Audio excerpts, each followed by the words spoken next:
अंधेरा, इतना गहरा अंधेरा कि आपको अपना हाथ भी ना दिखाई दे। बाहर बादल गरज रहे थे, बिजली कड़क रही थी, हवाएं चीख रही थीं। ये भद्रपदा महीने की 8वीं रात थी, अष्टमी। मथुरा नगरी सो रही थी, लेकिन एक जगह थी जहां कोई सो नहीं रहा था। कंसा का कारागार, द प्रिजन। वहां जंजीरों में जकड़े हुए दो लोग, देवकी और वसुदेवा, दीवार से टिक कर बैठे थे। उनकी आंखें सूजी हुई थीं, दिल टूट चुका था, क्योंकि उन्होंने अपनी आंखों के सामने अपने 6 बच्चों को मरते हुए देखा था। कंसा, देवकी का भाई, आता था, बच्चे के पैर पकड़ता था और पत्थर पर पटक देता था, एक के बाद एक 6 बार। अब बारी थी 8वें की। कंसा को पता था कि ये 8वां बच्चा ही उसका काल है, डेथ। इसलिए इस बार सिक्योरिटी डबल थी। हर दरवाजे पर पहरेदार, हर कोने में सोल्जर्स। सवाल ये था, क्या वो आएगा? क्या वो 8वां गर्भ बचेगा, या फिर बुराई की ताकत आज जीत जाएगी? शुकदेवा गोस्वामी राजा परीक्षित से कहते हैं, राजन, कंस सिर्फ एक राजा नहीं था, वो प्रतीक था अहंकार का, एगो का। कंसा को लगता था कि वो डेस्टिनी को कंट्रोल कर सकता है। उसने देवकी और वसुदेवा को मारा नहीं, उन्हें कैद किया। क्यों? ताकि वो डेस्टिनी की आंखों में आंखें डालकर कहे, देख, मैं जीत गया।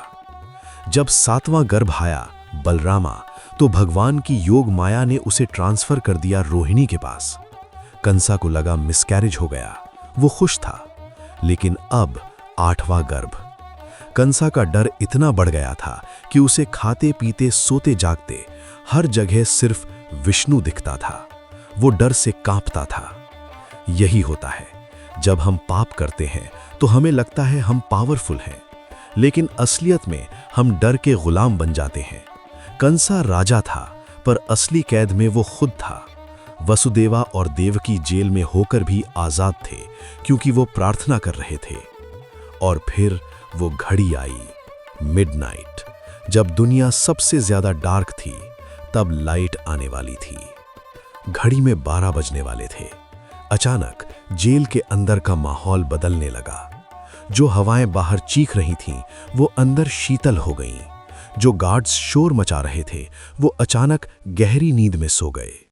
जंजीरें जो लोहे की थीं, वो फूलों की तरह हल्की हो गईं। देवकी और वसुदेवा के सामने एक तेज रोशनी प्रकट हुई। वो कोई ऑर्डिनरी बच्चा नहीं था। शुकदेवा बताते हैं, वो चतुर्भुज रूप में आए, शंख, चक्र, गदा, पद्म के साथ, पीतांबर पहने हुए, गले में वैजयंती माला। वसुदेवा हैरान रह गए। उन्होंने हाथ जोड़े, प्रभु, आप यहां इस रूप में? भगवान ने मुस्कुराते हुए कहा, मुझे इस रूप में इसलिए आना पड़ा ताकि तुम्हें याद दिलाऊं कि मैं वही हूं जिसके लिए तुमने तपस्या की थी। लेकिन अब मुझे एक छोटा सा बच्चा बन जाने दो। वसुदेवा, मुझे उठाओ और गोकुल में नंद बाबा के घर छोड़ आओ, और वहां जो लड़की पैदा हुई है उसे ले आओ। वसुदेवा कांप गए, प्रभु, बाहर तूफान है, यमुना उफान पर है, गार्ड्स हैं, मैं कैसे जाऊंगा? भगवान ने कुछ नहीं कहा। वो बस एक नन्हे से बालक बन गए, एक छोटा सा नीले रंग का बालक। ये टेस्ट था, समर्पण का टेस्ट। लॉजिक कह रहा था ये इम्पॉसिबल है। भक्ति कह रही थी, बस उठा लो, रास्ता वो खुद बनाएगा। वसुदेवा ने वही किया। उन्होंने बच्चे को एक टोकरी में रखा, अपने सर पर उठाया, और जैसे ही वो दरवाजे के पास गए, क्लैंक, ताले अपने आप खुल गए, दरवाजे ओपन हो गए। वसुदेवा बाहर निकले। बाहर कयामत थी। बारिश ऐसी जैसे आसमान फट गया हो। सामने यमुना नदी थी। यमुना उस रात शांत नहीं थी, वो उबल रही थी। लहरें ऐसी जो किसी को भी निगल लें। वसुदेवा पानी में उतरे। पानी घुटनों तक आया, फिर कमर तक, फिर गर्दन तक। वसुदेवा डर गए, अपने लिए नहीं, कृष्ण के लिए। उन्होंने टोकरी को ऊपर किया। यमुना और ऊपर आई। ऐसा लग रहा था यमुना कृष्ण के चरण छूना चाहती है, पर वसुदेवा को लगा वो उन्हें डुबा देगी। तभी पीछे से शेषनाग आए। अपने हजारों फन फैलाकर उन्होंने कृष्ण के ऊपर एक छतरी बना दी। सोचिए वो सीन, नीचे उबलती हुई नदी, ऊपर तूफान, बीच में वसुदेवा और उनके सर पर ब्रह्मांड का मालिक। ये सीन हमारी लाइफ का मेटाफर है। ये संसार यमुना है, मुसीबतें आएंगी, डुबाने की कोशिश करेंगी, लेकिन अगर आपने अपने सर पर कृष्ण को, गॉड और धर्म को रखा है तो नदी रास्ता देगी, डुबाएगी नहीं। वसुदेवा गोकुल पहुंचे। सब सो रहे थे। यशोदा मैया भी बेहोश थी। उन्होंने कृष्ण को वहां लिटाया और वहां जो लड़की थी, योग माया, उसे उठा लिया। भरी मन से वसुदेवा वापस लौटे। जेल में वापस आए, जंजीरें वापस जुड़ गईं, ताले लग गए और बच्चे के रोने की आवाज आई, वां वां। गार्ड्स की नींद खुल गई। बच्चा पैदा हो गया। वो भागे कंस के पास। कंसा नंगे पांव भागा हुआ आया, बाल बिखरे हुए, आंखें लाल। वो जेल में घुसा। कहाँ है मेरा काल? देवकी ने बच्ची को सीने से लगा लिया। भैया, ये लड़की है, ये आपको कैसे मार सकती है? इसे छोड़ दो, इसने क्या बिगाड़ा है?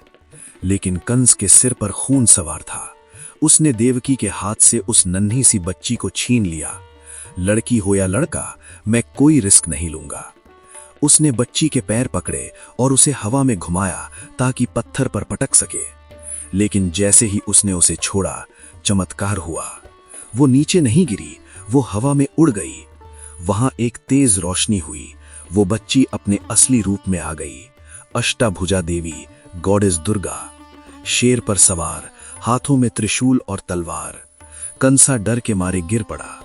देवी ने ऊपर से गरज कर कहा, मूर्ख, मुझे मारने से क्या होगा?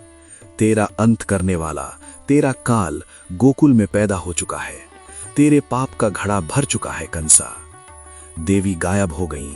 कंसा वहीं जमीन पर पड़ा रह गया, पसीने में लथपथ। वो समझ गया था, गेम ओवर। वो जीत कर भी हार गया था। तो दोस्तों, शुकदेवा गोस्वामी ने परीक्षित से कहा, राजन, कृष्ण का जन्म कोई पास्ट इवेंट नहीं है, ये एक प्रोसेस है। मथुरा हमारा शरीर है, कंसा हमारा अहंकार है, देवकी और वसुदेवा हमारी भक्ति और श्रद्धा है। जब हमारा एगो हमारी अच्छाई को कैद कर लेता है, तब अंधेरा छा जाता है। लेकिन जब हम उस कैद में भी, मुश्किलों के बीच भी भगवान को पुकारते हैं, तब आधी रात को, जब दुनिया सो रही होती है, तब हमारे दिल में कृष्ण का जन्म होता है। कृष्ण तभी आते हैं जब वसुदेवा यानी डिवोटी डर को छोड़कर सरेंडर करने को तैयार होता है। तो आज की रात अपने अंदर झांकिए।